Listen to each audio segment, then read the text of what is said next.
En France, il est désormais obligatoire de porter un masque dans les lieux publics clos. Mais cette décision ne fait pas l'unanimité. Sur les réseaux sociaux, on évoque même de véritables mouvements de contestation. Alors les Français ont-ils vraiment manifesté contre le port du masque? C'est ce que laisse penser cette publication. Les Français pleuraient en mars pour avoir des masques et aujourd'hui, ça manifeste pour ne pas avoir à les porter. La honte, vraiment la honte. Ces propos accompagnent une vidéo où l'on voit effectivement un rassemblement contre le port du masque. Sauf que ces images n'ont pas été tournées en France, mais au Québec, où les protestataires estiment que le masque obligatoire va à l'encontre de leurs droits et libertés. Il y a bien eu des manifestations similaires à Londres et aux États-Unis, mais dans l'Hexagone, aucun contestataire n'a jusqu'à présent battu le pavé. Pourtant, le port du masque est bel et bien décrié dans de nombreuses publications sur Internet. On accuse même ces masques d'être dangereux. C'est l'une des fausses informations les plus répandues et pourtant les médecins sont formels.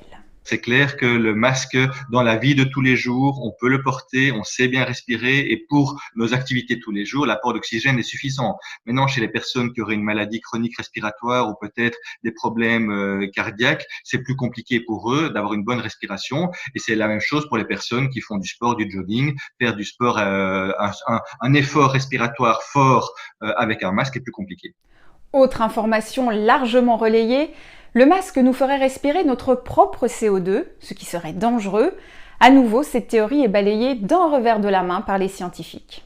Vous inhalez l'oxygène, vous rejetez le dioxyde de carbone et ce dioxyde de carbone, bien sûr, est éliminé. Et le peu qui serait, je dirais, limité par la barrière physique du masque n'est pas du tout toxique pour l'organisme. Certaines publications sur les réseaux sociaux assurent également que les masques laisseraient passer le virus et seraient donc inutiles. Les masques utilisés dans les services de soins intensifs, les masques FFP2, FFP3, sont des masques qui ont une filtration quasi de 98-99%. Donc, ils ne laissent quasi passer aucun micro-organisme. Les autres masques, les masques chirurgicaux, ceux qu'on trouve dans les commerces, ont une bonne capacité de filtration, autour de au moins 90%, s'ils sont bien utilisés. Voilà, quoi qu'en disent certains internautes, le port du masque est donc à l'heure actuelle la meilleure méthode de prévention, surtout quand les distances de sécurité ne peuvent être respectées.